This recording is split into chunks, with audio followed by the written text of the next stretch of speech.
So my live tonight was actually quite interesting in a good way. I'll get to that in a minute. But first of all, sometimes overthinking can be a good thing. And I know I always going on about my overthinking in a negative way, but I do actually overthink all the time about everything, and it's not always negative. Sometimes it's just funny, entertaining things that is just me more entertaining myself than anything else. And I do entertain myself a lot. I happen to find myself quite funny at times. You'll probably hear it sometimes in my live. Sometimes I'll just burst out laughing, and it's just something I've thought of, and I just amuse myself. But but tonight, the thing I was overthinking about was everything that was going on within the life, which was all good stuff. Now, normally my lives are quite negative, but tonight was totally different, but it seemed to be the same people. Now, there was one or two bad apples, as there always is, but quite a lot of the people that were coming in and out were the same people, but they seemed to be acting differently. First of all, two of the people that normally come in and out, they seemed to hang around for a while, and other names that were coming in and out that are sometimes negative, they just weren't being. And some of the people that were coming in that I either didn't recognise or I did recognise, they were either being nice and normal, or they were being nice, but quite a lot of the things they were saying were actually statements instead of questions, although I think they were actually trying to get me to open up and have a conversation.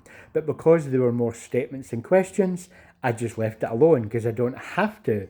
And when they actually did ask me something that was kind of a question, I was just leaving it alone, because although the live was going a lot more the way I would like it to go, I don't want to talk a lot. It's just me.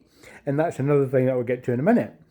Now, other than that, there was people that were coming in with normal everyday questions. Even people that had nameless, faceless accounts were just coming in and saying hi and being normal and nice. And I was saying hi back. And overall, it was just a nice, good feeling throughout the whole live, apart from one or two bad apples.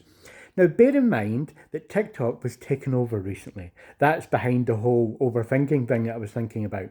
So while playing, I was just thinking away as I do.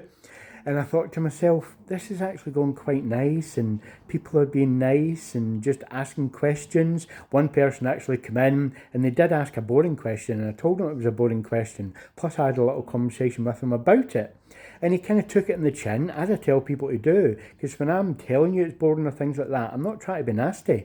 I'm just trying to be blunt and to the point, just so you know what it is and I can move on. And he took it in the chin and said, don't worry about it, no problem at all, I understand. Which is brilliant, I love that. But because of the overall good feeling about it, I started overthinking about it. It's nice. Why is it nice? Why are they changing? But loads of things, and I thought, do you know what? TikTok was taken over recently, and I wonder if the people that are hanging around more, the people that are coming in normally and the people that are being nicer than normally are, is behind the scenes. There's a lot going on with the takeover of TikTok, and there was a meeting in a room somewhere, and somebody went, right, we need to change the way we're doing things, because there's so many lives out there that I see lots of people coming in live and staying live for a long time, but we're not doing anything with them. That needs to change. So they were like, right, so who's the best entertainers? And it would be like the Burnt Peanut, Cammy, Jinxie, all those, the normal ones. They'd be like, they're the best. They're fantastic entertainers. Great streamers, right, we know what they are. So what about these people where they seem to come in and go live a lot, but we're not doing anything with them? So they would name off a few names and say, well, they do that, and they do that, and they do that. And my name was going further and further down the list until suddenly somebody went, well, hold on a minute. What about this guy, Graham? He goes out of his way to go live so much on TikTok every single day. But we're not doing anything with him. Oh, don't worry about him. He doesn't turn his GIFs on. Well, so? He spends a lot of time live on TikTok. Even if he doesn't have his GIFs on, surely we can do something with it. Yeah, but he plays the same two games. Well, what about those games? Is he good at playing those games? Well, actually, yeah, he is quite good. It's good gameplay. So this guy goes live on TikTok, hours and hours each week. He's good at the games he plays, so why are we not doing anything with him? Well, he doesn't like to talk to people. And do you know, it would have been that way. So the new people that are taking over TikTok would have been like, well, tonight it's going to change. I want the people that come in and out of his live to make the effort, stay in his live, give him some likes, and try and engage in a conversation. But if he doesn't want to engage in a conversation, that's just the way he is. But we need to start making this guy feel more welcome on TikTok, because he gives us a lot of hours, and I just think he's a wasted opportunity. And that was the kind of thought I was having going through my head. And I thought, do you know what? Although the chances of it happening are like less than 1%, it was just fun for me to overthink about.